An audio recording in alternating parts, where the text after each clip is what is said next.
नमस्कार. माझ्या भारतीय जनता पक्षाच्या प्रवेशानंतर काही सोशल मीडियामध्ये वेड्यावाकड्या चर्चा सुरू झाल्या. माझा भारतीय जनता पक्षाचा प्रवेश हा माझ्या कुठल्याही स्वार्थाकरता बिलकुल झाला नाही. राजकारणामध्ये स्वार्थ आणि आमचा जवळणी संबंध आहे.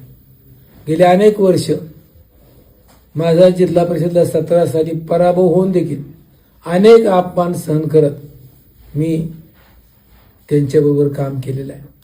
परंतु काल झालेल्या एका सभेमध्ये जी माझ्यावर खालच्या दर्जाची टीका टिप्पणी झाली, त्यामुळे माझ्या भागातील आणि विशेष करून माझ्या गावातील तरुण पिढीला, कार्यकर्त्यांना त्याचा खूप मनाला स्पर्श झाला, मनाला वेदना झाल्या.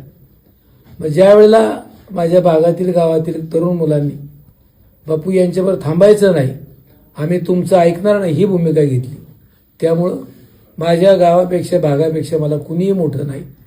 आणि त्याच्याही पुढं मी गेली 34 वर्ष कैलासवासी लक्ष्मणराव बोरगुडे पाटलांचा मांढरदेवीचा रस्ता करावा म्हणून तुमच्या पाठीमागलो होतो, तुमच्या हातापाया पडलो. तुम्ही कधीही मला त्यात मदत केली नाही. 1984 सालचं निरादेवघरचं धरण आजपर्यंत आम्ही कॅनल लिफ्टच करतोय. आमची एक पिढी संपली, आमची दुसरी पिढी निघाली, तरी आत्ताची टेंडर निघाले, अजून कुठलंही काम नाही. 14 गावं पाण्यापासून वंचित राहत आहेत, त्याचंही पाणी शिल्लक आहे. औद्योगिक क्रांती आली, आमच्या मुलांना फक्त हेल्पर आणि लेबर म्हणून वापरायचं.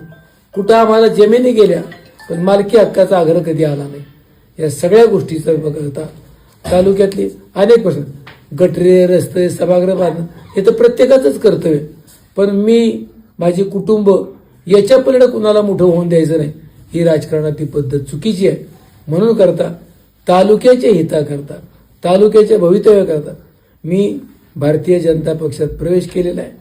स्वर्गीय यशवंतराव चव्हाण साहेब, लक्ष्मणराव बोरगुडे पाटील यांनी राजकारणामध्ये त्या काळामध्ये जे काम केलं, आज देवेंद्र फडणवीस साहेब असतील, जयकुमार गोरे साहेब असतील, शिवेंद्र बाबा असतील, मदनदादा भोसले असतील, अतुल बाबांनी शिरवळमध्ये एक भलं मोठं मेडिकल कॉलेज, मेडिकल हॉस्पिटल सुरू करतायत. आज 1000-2000 मुलांच्या हाताला काम मिळेल. याही गोष्टीचा विचार करून मी तालुक्याच्या भागाच्या हिताकरता हा प्रवेश करत आहे.